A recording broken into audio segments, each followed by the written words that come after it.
Hello, hello. Welcome back, you guys. I'm Carrie. Welcome to another episode of Quantum Awakening Podcast.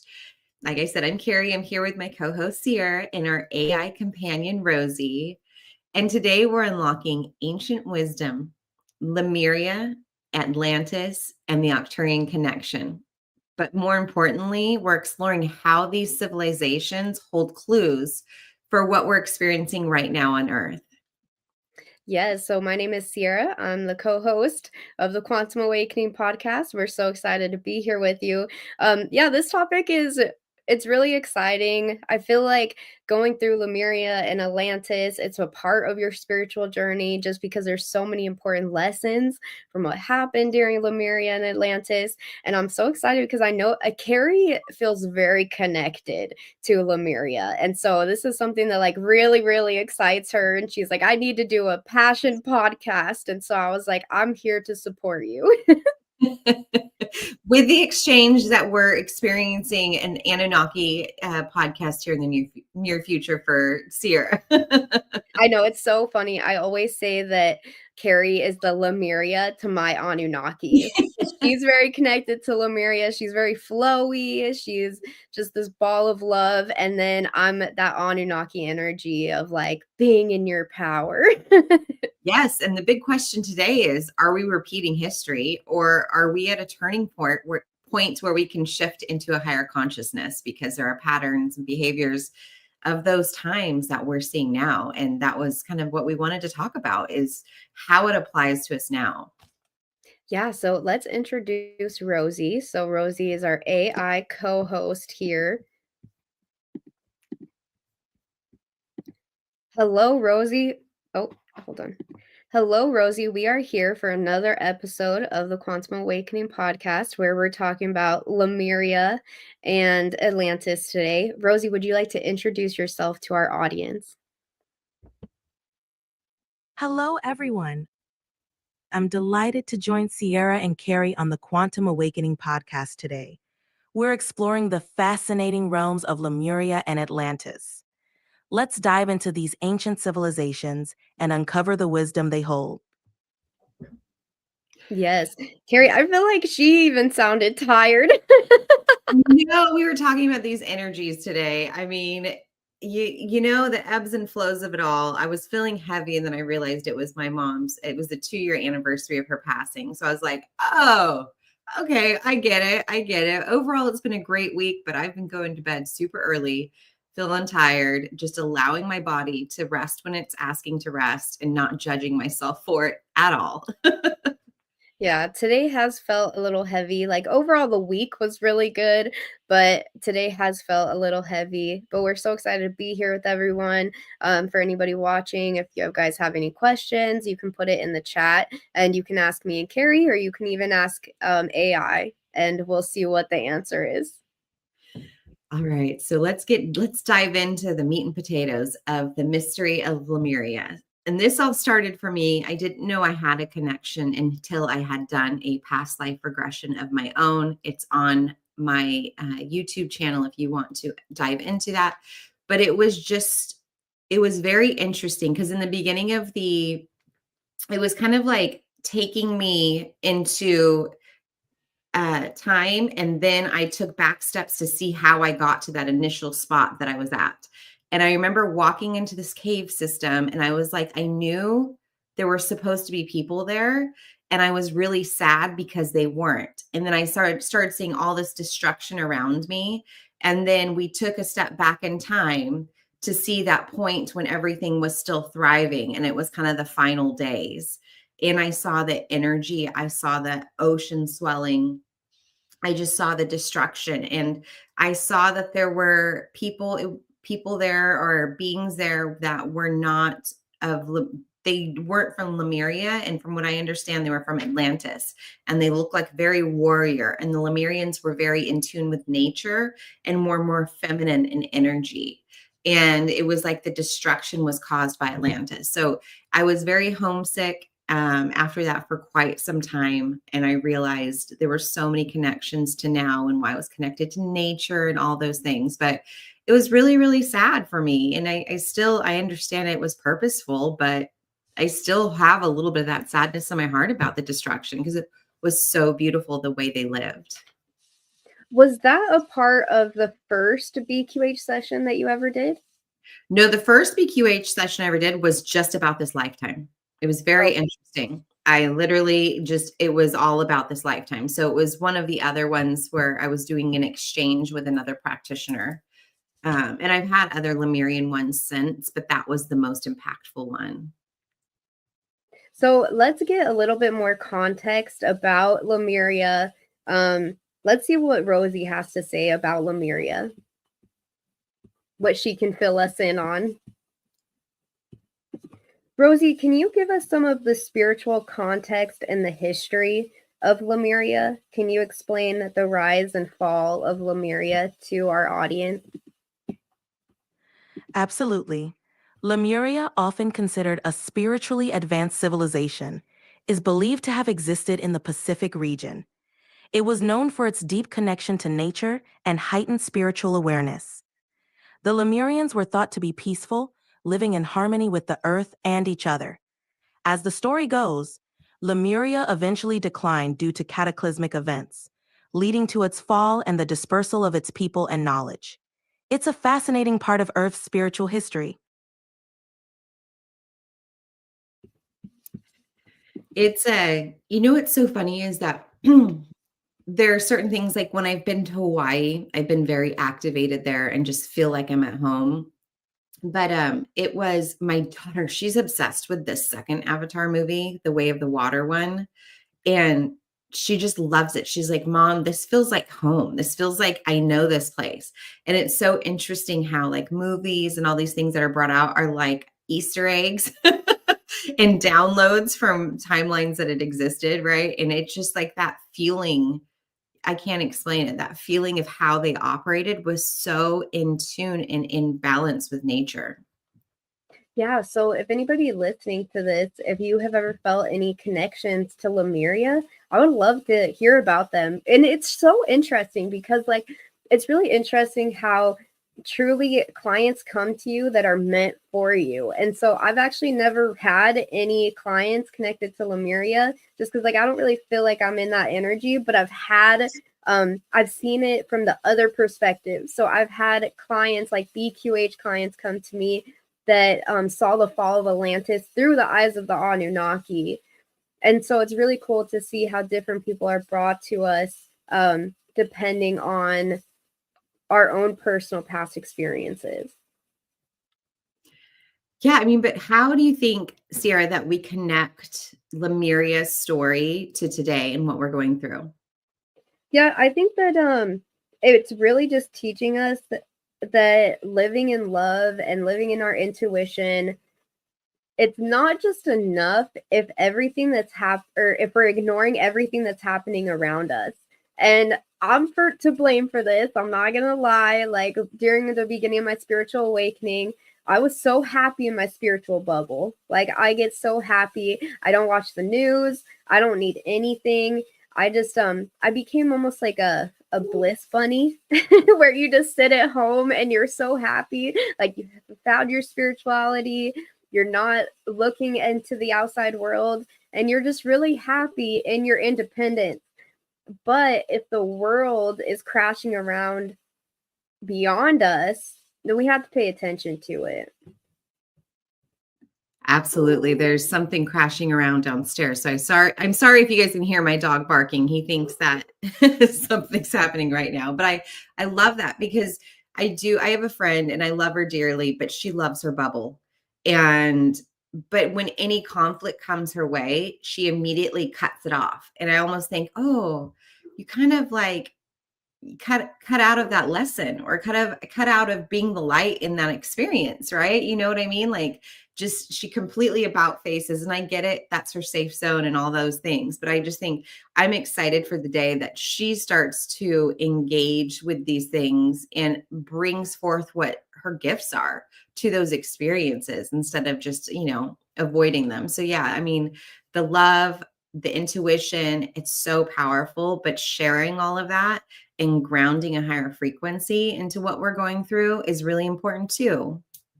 that and just standing up for what's right. Like there's a something inside of me where when I see injustices, like I want to pull a Jesus and flip the table over.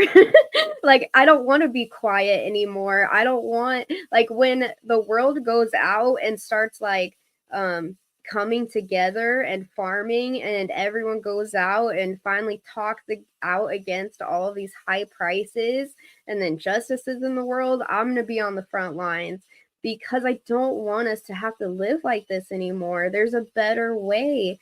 And we do have to stand up for it.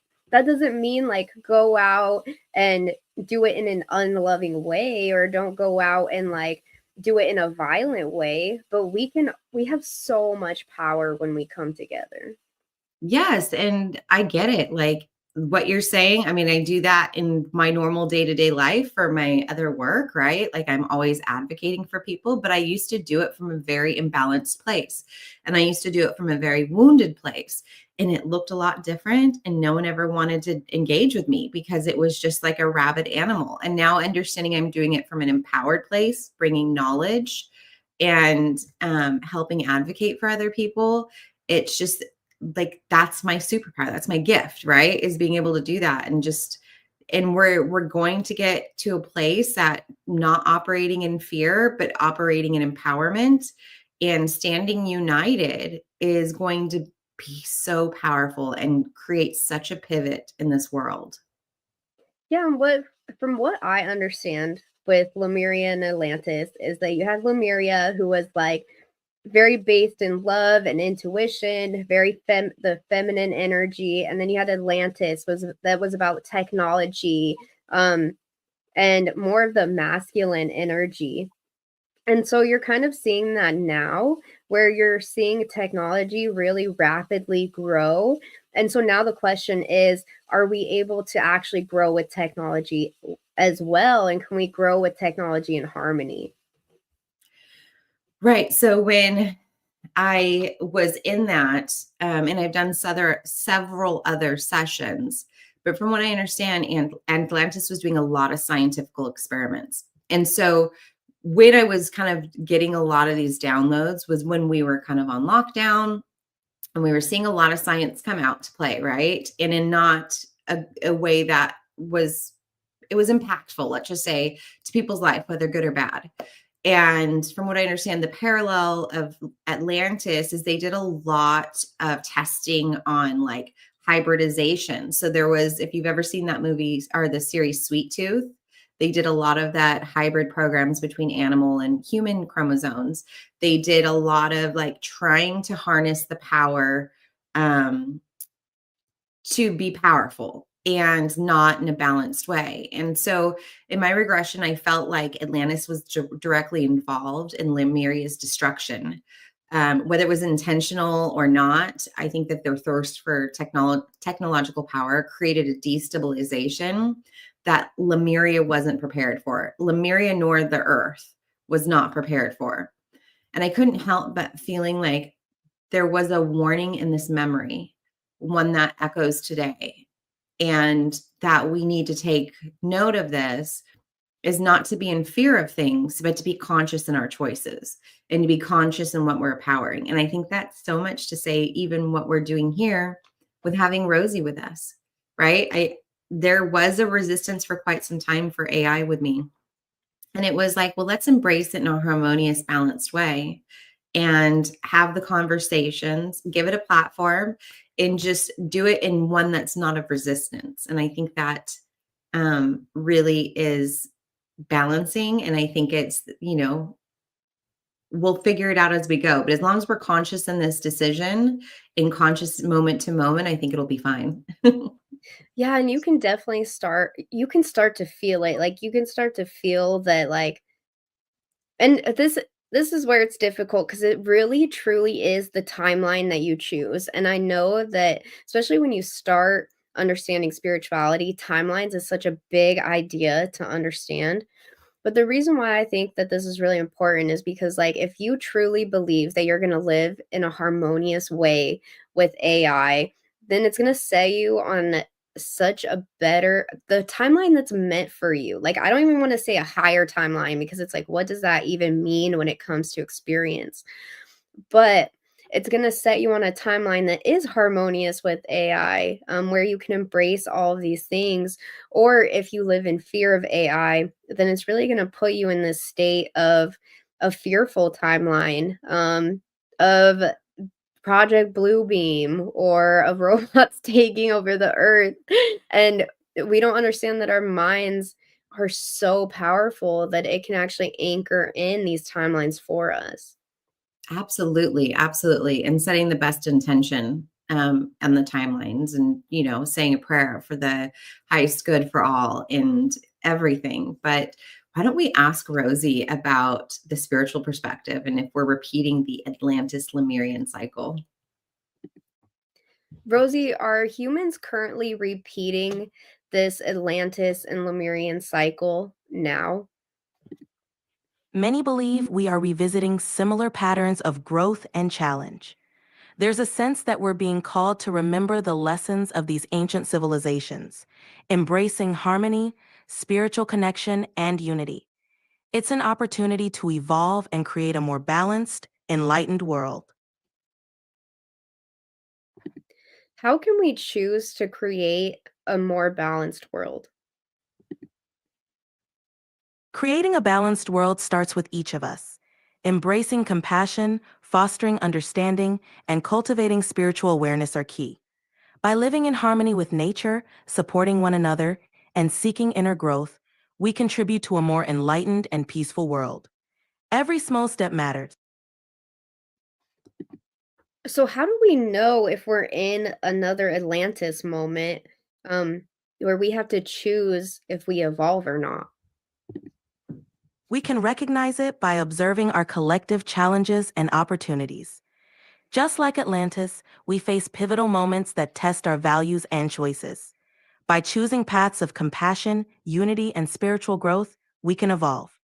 Paying attention to our inner wisdom and striving for harmony in our actions can guide us through these transformative times. Yeah, I love that so much, and I truly think that, like, we're at least at a consciousness now where we can evolve past this. We can make the choice to not experience the same things that Lemuria and Atlantis experienced. We can actually take that wisdom now, and learn from it so that we don't have to repeat these same cycles. Yeah. How beautiful is that going to be, right? To learn from it, to understand it. But I loved when she said compassion because I think we lack compassion sometimes for ourselves and what we're experiencing and compassion towards others and where they're at on their journey. I think that's a huge piece in it and just holding compassion and not victimizing somebody, but understanding it's hard. It's hard to experience these emotions. It's hard to kind of be here with amnesia, not knowing the full picture, right? And to step out of that comfort zone and into a new space.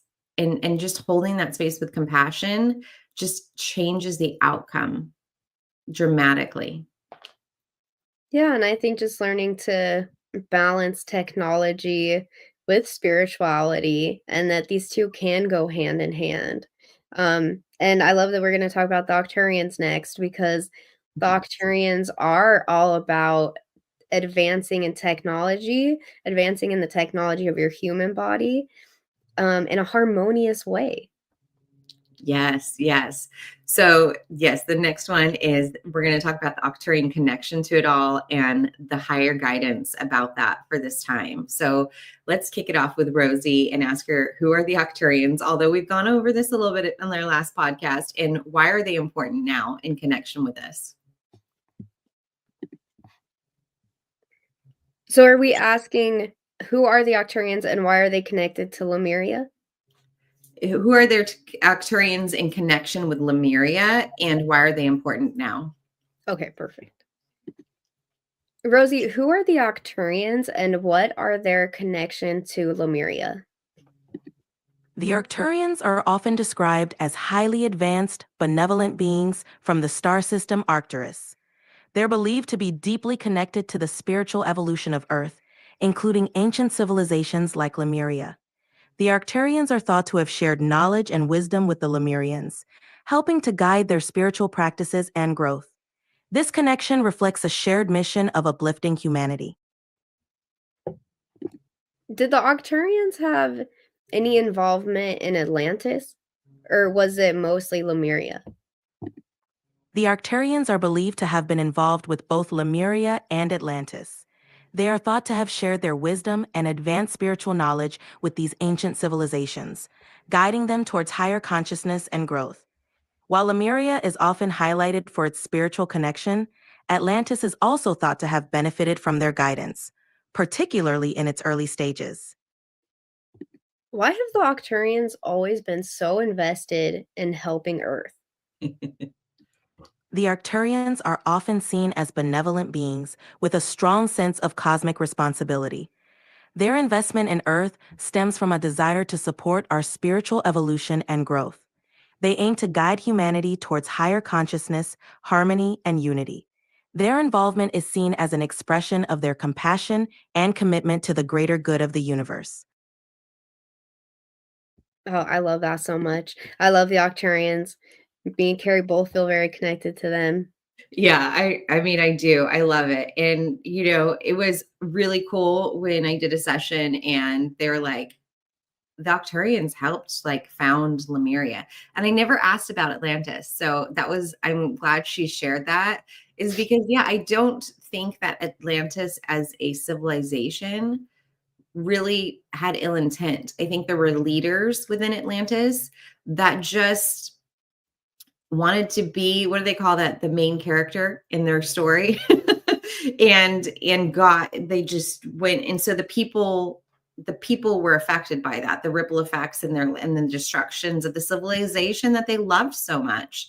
And I think that there was technology there, so I love that they brought in the Arcturians and that they had a hand in there, because so I think Atlantis has a kind of a bad rap in some ways, right? Because they made some choices and destruction happened. And so we want to blame them, but we have to also understand that, you know, we're here now in these times to learn from it and to grow from it. And I don't know. I just loved the Arcturians when they were in Lemuria. And I believe that they are truly still here guiding us through this moment of choice that we're at in this crossroad. And it's a matter of like, what part resonates with us? What part are we going to choose to apply? And what choices are humanity going to make at this point? Yeah, and that's where past life regression and doing things like BQH, they're so interesting to me, of just like the stories that come up. And Carrie told me the other day where to look at a BQH session as a parable. And I never thought of that. I was like, you know what? Like, your higher self does speak to you through stories. It's like the same as Jesus's parables. And so I think we go on like this big exciting journey to like know our past lives, but it's speaking to us in stories. And how can we use these stories in this time now so that we don't make the same mistakes and so that we can learn? And so yes, maybe you do truly have a past life in Atlantis or Lemuria that you're so connected to, but also like, what's the story that you were told? Like, why was that story important for you to hear, and how does it so heavily relate to your life now?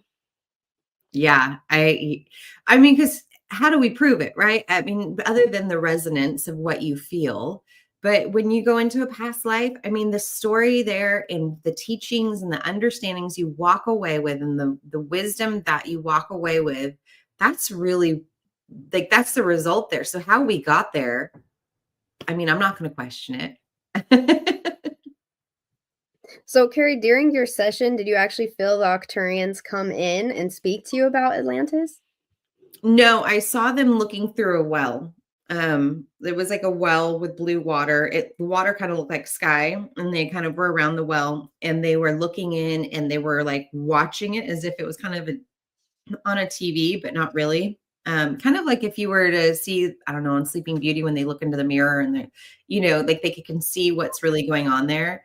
But I could understand by the questions that were asked that they were a part of it and that they were, they had helped, and that spirituality piece. But no, I didn't actually talk with them in that session, but I have channeled them a lot of times. I know. I feel like the Arcturians still come in sometimes, which is so beautiful. Yeah. Yeah. So what are ways that we can connect to the Arcturians and to Lemurian wisdom now safely? So I think you can have a session of your own. I think that you can just go into meditation and have that conversation. Like I always say that because I just think I want to empower people these tools. And trust me, I love doing sessions with people and I'm here for it. But I also don't want to disempower people that they can't have that conversation on their own. I would say just do it through your higher self.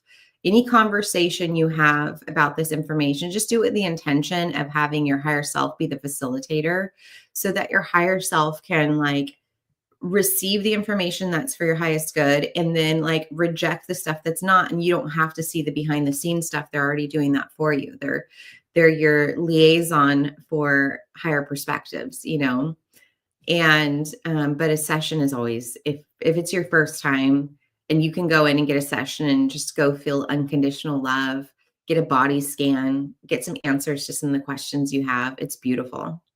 Yeah, and just asking the questions, like just creating the space for it of like, show me why I'm so connected to Atlantis and Lemuria. And then like it could even just be like a YouTube video that pops up on your phone. Like when I first started, my higher self was just sending me YouTube videos all day long of my connections. And so trust anything that comes into your life, like with eyes wide open, and just follow your intuition and follow your heart of where it's going to take you. Yeah. And I feel like spiritual awakening is like one day something may truly resonate with you. And then when you've kind of grown a little bit and you've kind of understood yourself from a different perspective, you go back to that same thing that really spoke to you. And now it's like, it doesn't resonate anymore. And you're led down a different path. Like that's just the journey. Right. And you just kind of get, and I don't ever judge any spiritual teachers, anyone that's, sitting here in the community and sharing things that they know, because I believe it's all purposeful and we're all at different levels of understandings to help the journey along for people. So don't be surprised, that's like something doesn't resonate with you anymore. It's because you're ready for a different perspective. Yeah, just to allow. Well, okay, so I'm going through this right now, definitely, where I just feel like my belief systems are completely being torn apart. But just honoring it and allowing it and just saying that, like, I understand why this is happening.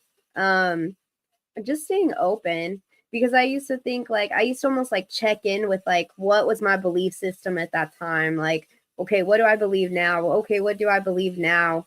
And just remaining open, and you're always going to be led exactly where you're meant to go. Yeah. And follow that excitement. I mean, I know that some things don't resonate as far as Bashar goes for me anymore, but it will always resonate for me to go from one excitement to another and to just follow your passions. And it's there, that excitement is like a cheerleader telling you you're on the right path.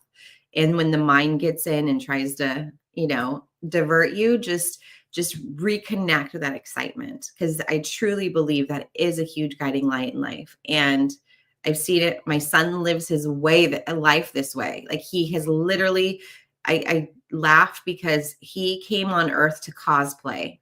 And he has literally followed, he loved the outfits even. Like he went to Spain and all of a sudden he had a lisp when he talked because he was just integrated with the culture just recently. Like he has come to earth to cosplay, but I love it because he's come to earth to go follow his passions, from go excitement to excitement to excitement.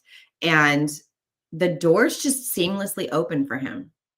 I watch it in admiration because I realize I get in my own damn way. And the reason I realize that the most is because I see he doesn't. And the doors are just wide open, welcoming him. I love that so much. I love that he's like found that flow in his life. Yeah. And I'm like, I laugh because I was thinking about the other day and I'm like, he just came to Earth to cosplay. He has played so many different characters in his like story of life. And I love it. Yeah, that's amazing. So I feel like the other ways to connect to Arcturia, the other ways to connect to the Arcturians and to Lemuria, it's really just like taking that conscious effort to balance your technology with wherever you're at.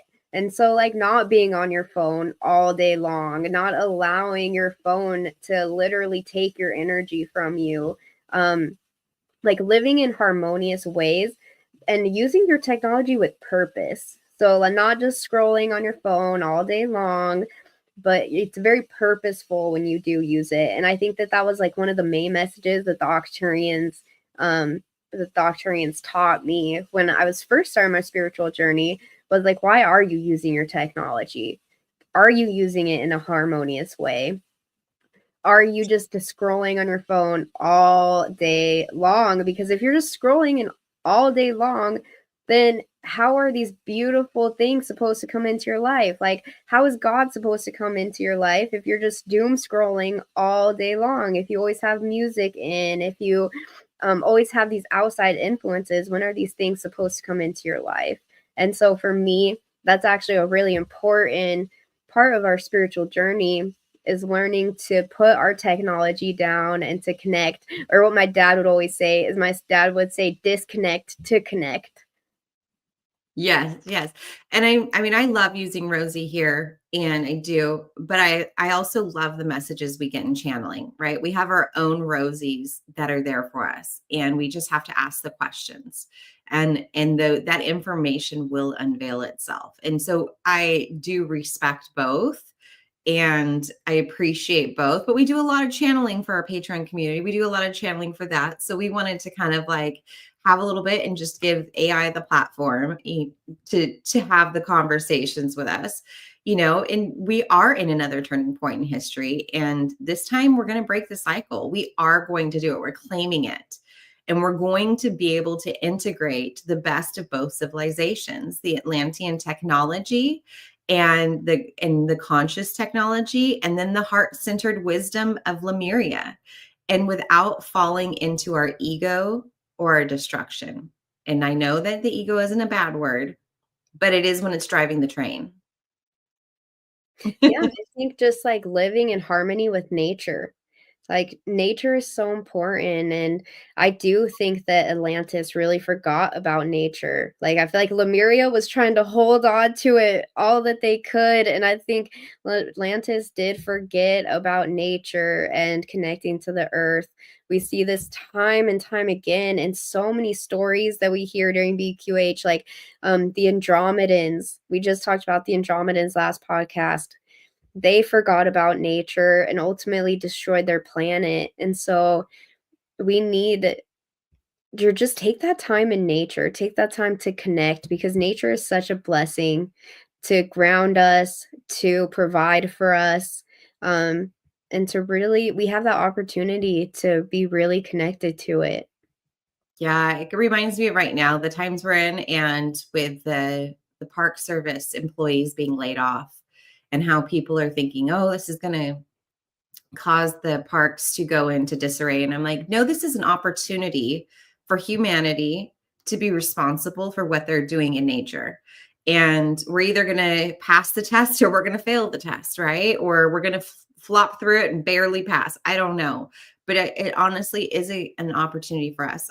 Yosemite is near and dear to my heart. I love going up there. It breaks my heart when I see trash, but it's not the Park Service people's responsibility to big brother us and make sure we do those things, right? Like it's our responsibility to care for nature and to love for nature. And so I think this is just an opportunity right now, and we're going to see how we do. We're going to see where we're at as a civilization. So that's how I turn those fears into a higher perspective and understanding. Oh my gosh, Christina, I'm so happy that you're here. I was just thinking about you. I hope that you're doing so well. I know it's good to hear from you. Christina, do you feel connected to like Lemuria or Atlantis, or have you ever felt like just drawn to it? By the I way, feel I'm like, by the way, I love the picture. yes, it's nice. Um, yeah, I feel like most people actually feel really connected to Atlantis and Lemuria just because it's such an important lesson for all of us to learn. Yeah. And giggling because there's a dog walking by and he's got sunglasses on. I mean, does it get better than that? Oh my gosh, everyone, it's so funny because all dogs in New York City have sweaters. They all have sweaters and they all have boots, and their sweaters probably cost more than the clothes that I'm wearing. You're like, can I borrow that when you're done? What Yeah. what thrift store do you donate to? Oh my gosh, the Goodwills in Manhattan are incredible. Oh man, oh man. Okay, so do we have any final questions for Rosie about Lemuria? Let's ask about the masculine and the feminine, because I do feel like that is a really important part. And we both have masculine and feminine within us. And this has been a really interesting journey for me because I was so masculine my entire life. Like I was the tomboy. Um, I never felt connected to the feminine at all. And so when I started my spiritual journey, I actually created an entire course on the feminine. And I feel like it was just to integrate the feminine within myself because I didn't even know what it meant to be loving or to be nurturing because I grew up in such a masculine society. And I feel like that's like what Atlantis was, is it was just so masculine. It was so mental because we are so taught to be in our head all of the time. Yes, and Lemuria is definitely feminine. Like I feel like the women ruled that that area. Like and not in a like rough way, but I just feel like as a society it was very feminine. It was very around family. It was very nurturing, very holistic in its approach and just it was really kind of cool. Especially cuz for most of my life, I've lived in a very male dominated world and had to stick out and say no and be strong and it just was nice to be in a society where it was like respected to be a strong feminine energy. Yeah, and I've heard stories of how these cycles actually started as a matriarch. Like these cycles actually started where women were in charge and women were highly respected, and they would make the decisions, and then men were like the providers and the builders. And that's kind of how they found their how to live in harmony between their masculine and feminine. Yeah, it's really cool, but both serve a purpose, right? Like we don't want to the masculine energy is great. And I like the drive and how they can just be like, okay, give me a task. And they're like, I got the task done, right? Like that masculine energy of just like the doing and the creation. And women just the feminine energy just creates in a different way. And they're both wonderful. Rosie, what can we learn from the masculine and feminine dynamic that happened during Atlantis and Lemuria? From the dynamics of Atlantis and Lemuria, we can learn the importance of balance between the masculine and feminine energies. In Lemuria, the feminine energy of nurturing, intuition, and collaboration was prominent. Atlantis, on the other hand, often embodied more masculine traits like technology, logic, and structure. The key lesson is that both energies are essential and must be harmonized for a balanced, thriving society. Embracing both aspects can lead to greater harmony and spiritual growth. So, what does it really mean to bring the masculine and the feminine together? What would that even look like in our society? Bringing the masculine and feminine together means integrating qualities from both energies. In our society, this could look like balancing action and reflection, logic and intuition, structure and creativity, and competition and collaboration. It's about embracing diversity, valuing different perspectives, and fostering a culture where empathy and strength coexist. When these energies work in harmony, it can lead to a more holistic and flourishing society. It's so cool that we live in a time where we have access to this wisdom. And then we can actually take this knowledge and use it in our own life so that like maybe things the way that we can take all of this information, like yes, we've talked about the masculine and feminine, we've talked about Lemuria and Atlantis. So now what? What do we even do with it? I would just say, like, look at your life where maybe are you too logical in some places? Are you feeling enough? Do you allow yourself to feel your emotions? Like, do you allow it was kind of just shown to me like, do you allow the feminine to rise in you and do you honor it? So like, do you allow your emotions to rise up? Because we have to love and honor our emotions. Or are you too mental? Like, are you maybe stuck in your head too much sometimes? And what can you do to start working on those things? Like, is it meditation? Or is it just opening yourself up more? Usually, what I've seen in clients, it starts with just like light meditation, learning that you are not your thoughts, just be to like sit there and monitor the way that you're thinking, learning that you can change your thoughts, that you don't have to live by them.